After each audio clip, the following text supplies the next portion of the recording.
जय हिंद साथियों, स्वागत है आपका हमारे YouTube channel A to Z report पे। दोस्तों बहुत ही बड़ा खुशखबरी आ चुकी है जो भी अबुआ आवास योजना के लाभुक हैं और जिन लोगों का दोस्तों यहाँ पे पेमेंट रुक गया था, किसी का यहाँ पे दूसरा पेमेंट रुका था और किसी का यहाँ पे तीसरा पेमेंट रुका था और बहुत सारे लाभुक यहाँ पे फर्स्ट पेमेंट का भी इंतजार कर रहे थे। ठीक है, तो सारा चीज डिटेल्स में अभी बताने वाला हूँ दोस्तों अबुआ आवास योजना के बारे में। बहुत ही बड़ा अपडेट आया है और जो लाभुक अभी यहाँ पे आवेदन वगैरह कराए थे, जिसका अभी लिस्ट में नाम था, उन लोगों के बारे में क्या अपडेट है पूरा डिटेल्स में अभी बताने वाला हूँ। जियो टैगिंग अभी शुरुआत होने वाले हैं दोस्तों, जियो टैगिंग ये पेमेंट देने के बाद होगा। तो जियो टैगिंग में आपका क्या-क्या लगने वाला है और जो जियो टैगिंग शुरुआत होगा, इस जियो टैगिंग में दोस्तों जियो टैगिंग किस प्रकार होगा, जिसका फर्स्ट पेमेंट आ गया है, दूसरा पेमेंट लेने के लिए जियो टैगिंग होगा। आपको मालूम होगा जियो टैगिंग जो होता है 4 बार अबुआ आवास योजना में किया जाता है, ठीक है? ये चीज़ आपको मालूम होना चाहिए, बहुत ही ज़्यादा ज़रूरी है। तो आप ये सब चीज़ों को बारीकी से ध्यान में रखना पड़ेगा, अन्यथा आपको बाद में पछताना भी पड़ेगा, ठीक है? बहुत सारे लाभुक ऐसे हैं, जियो टैगिंग करते समय उसका फ़ोटो सही से नहीं आया, लोकेशन उसका सेट नहीं हो पाया, इसी प्रॉब्लम से उसका पेमेंट नहीं आ पाया और पेमेंट रुक गया, ठीक है? अब जो उसको पेमेंट दिया जाएगा, ये पेमेंट लेने में उसको काफ़ी ज़्यादा परेशानी होगी। दोबारा जियो टैगिंग करना पड़ेगा, इसके बाद उसको कुछ समय वेट भी करना पड़ेगा, जैसे 6-7 महीना 8-10 महीना तक भी वेट करना पड़ेगा। अभी अबुआ आवास योजना जो है इसको निष्पादन करने को लेकर सरकार रेडी हो चुके हैं, ठीक है?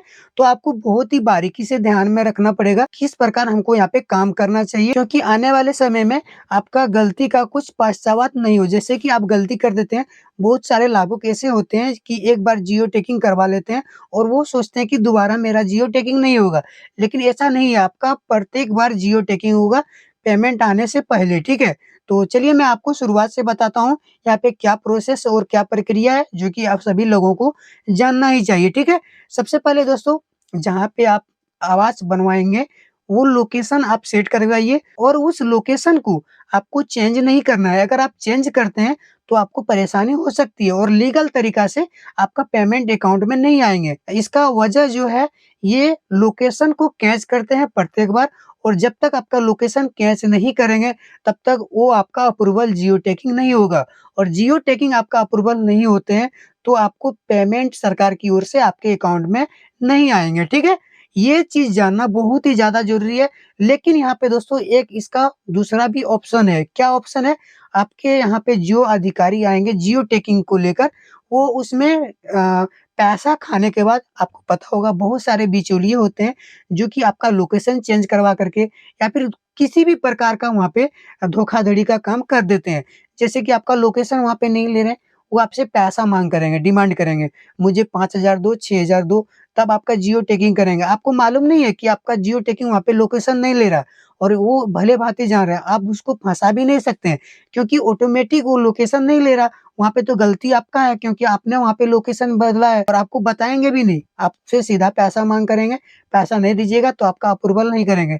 जैसे आप वहाँ पे पैसा दे देते हैं, इसके बाद वहाँ पे आपका करता क्या है, ऑफलाइन अप्रूवल करके दे देते हैं, तकनीकी इश्यू वहाँ पे बता देते हैं, ठीक है? और ये चीज़ जो होता है, वो अधिकारी के पास होता है जो कि रोज़गार सेवक होते हैं, वहाँ पे वो ऑफलाइन आपका करके दे देंगे, मुखिया वगैरह का सब कुछ साइन मोहर करके, ठीक है? कुछ भी अपना वो अलग से एक रास्ता निकाल लेते हैं। तो ये सब चीज़ों से आपको बचना है। सबसे पहले आप लीगल तरीका से अपना घर का निर्माण करें, जो उसका एरिया है बताया गया, वो एरिया के मुताबिक आप घर का निर्माण करें। जैसे कि आपको मालूम होगा अबुआ आवास योजना का जो एरिया रखा गया है 31 वर्ग मीटर है और उसमें आपका 3 कमरे वाला घर होना चाहिए, बरामदा भी होगा, 3 कमरा में एक आपका किचन होगा, एक बरामदा होगा, एक रूम होगा, ठीक है? और उसमें आपका जो घर बनेगा, बरामदा जो होगा, वो आपका तीनों रूम से थोड़ा-सा बड़ा होना चाहिए, ठीक है? प्लस आप जो भी डॉक्यूमेंट्स फर्स्ट जियो टैगिंग के समय दीजिएगा वहाँ पे, जैसे कि आप वहाँ दीजिएगा एक लगेगा आपका आधार कार्ड, ठीक है? आधार कार्ड लगेगा, जॉब कार्ड लगेगा, ठीक है? आपका बैंक अकाउंट भी वहाँ पे माँग सकते हैं। आधार कार्ड के माध्यम से आपका डीबीटी के माध्यम से पैसा अगर नहीं आते हैं, तो आपसे वहाँ पे बैंक अकाउंट भी माँगेंगे। ज़्यादातर अभी यहाँ पे हो ये रहा है कि सबको डीबीटी के माध्यम से पैसा भेजा जा रहा है, जिसको डीबीटी के माध्यम से पैसा नहीं आते हैं, इसीलिए वो दूसरा ऑप्शन के माध्यम से अकाउंट नंबर भी रखते हैं, ठीक है? लेकिन ज़्यादातर उम्मीद है आपसे अकाउंट नंबर नहीं माँगा जाएगा। इसके बाद आपका फिर से घर का जियो टैगिंग होगा, ठीक है? कहाँ तक, किस लेवल तक आपका काम पहुँचा, सही तरीका से वहाँ पे अगर काम हुआ होगा, जियो टैगिंग में आपका फट से अप्रूवल हो जाएँगे और दूसरा पेमेंट समय पर आने की काफ़ी ज़्यादा संभावना होगा, ठीक है? यही प्रक्रिया दोस्तों बार-बार दोहराया जाएगा, जब आपका दूसरा पेमेंट आएगा, जब आपका तीसरा पेमेंट आएगा या फिर जब आपका लास्ट पेमेंट आएगा, ठीक है? सेम प्रक्रिया रहेगा, जॉब कार्ड आपसे लिया जाएगा, ठीक है? जहाँ तक आपका घर बना, वहाँ तक आपका जियो टैगिंग किया जाएगा। अगर आपका अप्रूवल वहाँ पे नहीं होगा, तो आपसे पैसा माँगा जाएगा। अप्रूवल तभी होगा, जो पैसा आपको दिया है, जिस लेवल तक आपको काम करने का वहाँ पे आदेश है, उस लेवल तक काम करते हैं, तभी आपका वहाँ पे अप्रूवल होंगे, ठीक है?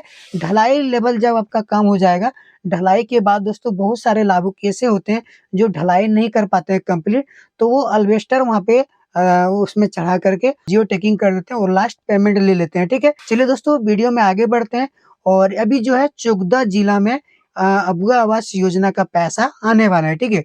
कौन-कौन जिला है दोस्तों मैं यहाँ पे लगा दूँगा, आप लोग डिटेल्स में देख लीजिएगा, कौन-कौन जिला में पैसा आने वाला है और ये जो पैसा आएगा, सबसे जो ज़्यादा जो पैसा आने वाला है सेकंड पेमेंट आएगा, थर्ड पेमेंट आएगा, ठीक है? और बहुत ही कम पैसा जो है फर्स्ट पेमेंट आने वाला है। जिसका अप्रूवल वगैरह हो गया था, जियो टैगिंग वगैरह प्रक्रिया सारा कंप्लीट था, उन्हीं लोगों का फर्स्ट पेमेंट आ रहे हैं और फर्स्ट पेमेंट अभी 9 के बराबर दे रहे हैं, ठीक है? तो सेकंड पेमेंट, थर्ड पेमेंट और लास्ट पेमेंट भी बहुत कम लोगों को दिया जा रहा है। सेकंड पेमेंट और थर्ड पेमेंट जिसका भी रुका हुआ था, उसके लिए बहुत ही बड़ा खुशखबरी है और ये गुड न्यूज़ है, ठीक है? वीडियो को लाइक नहीं किया तो वीडियो को एक लाइक कर दीजिए। चलिए आपको एक और अपडेट देता हूँ, जैसे कि अपडेट में है कि आपका जो भी पेमेंट रुका हुआ था, पेमेंट तो आपको देंगे, साथ-साथ आपको नेक्स्ट पेमेंट जो होगा, वो भी बहुत ही जल्दी देने वाला है। जैसे कि दूसरा पेमेंट मिलेगा, तो आपको तीसरा पेमेंट बहुत ही जल्दी मिलने वाला है, ठीक है? ये बोलिएगा कैसे? सरकार के पास अभी अबुआ आवास योजना में फंडिंग बहुत ही ज़्यादा पैसा हुआ है और जो भी लाभुक का भी कार्य रुका हुआ था, जल्दी से उसको कंप्लीट करेंगे और जो भी यहाँ पे होगा अबुआ आवास योजना में, चाहे इसको पूरी तरीक़ा से निष्पादन कर दिया जाएगा या फिर इसको फिर से दोबारा चालू करेंगे, ठीक है? ये इसके ऊपर अभी चर्चा चल रहा था, ठीक है? तो जो भी होगा अब मामला जो है आर-पार का होगा, सीधे तौर पे नहीं तो बोल रहे हैं, लेकिन उसका बोलने का मतलब यही लाभुकों को अबुआ आवास देने में सक्षम नहीं है। अभी आपको मालूम होगा मैया योजना में सरकार सारा पैसा इन्वेस्ट कर रहे हैं, जहाँ पे ये पैसा ज़्यादा ज़रूरत नहीं है। ज़रूरत कहाँ है? वृद्धा पेंशन, विधवा पेंशन, विकलांग पेंशन और अबुआ आवास योजना जैसा योजना जो है, यहाँ पे सरकार को ज़्यादा ध्यान देना चाहिए, बशर्ते ध्यान सरकार दूसरी जगह पे लगा रहे हैं, जहाँ से उनको वोटिंग आए, ठीक है? चाहे सरकार किसी का भी हो, मैं किसी भी सरकार का खिलाफ नहीं हूँ, बिल्कुल निष्पक्ष तरीक़ा से बात करता हूँ और जो सही होता है, उसी चीज़ को मैं आपको बताता हूँ, ठीक है? तो दोस्तों अगर आपको जानकारी अच्छा लगा है, तो वीडियो को लाइक करके जाइएगा, वीडियो को बिना लाइक करके नहीं जाइएगा। चैनल को सब्सक्राइब कर लीजिए और वीडियो को एक लाइक कर दीजिए, ताकि कोई भी वीडियो लेके आएँ आगे में, तो सबसे पहले आपको जानकारी मिल जाए, ठीक है? तो दोस्तों मिलते हैं फिर अगले वीडियो में, तब तक के लिए जय हिंद, वंदे मातरम, हर हर महादेव, हरे कृष्णा।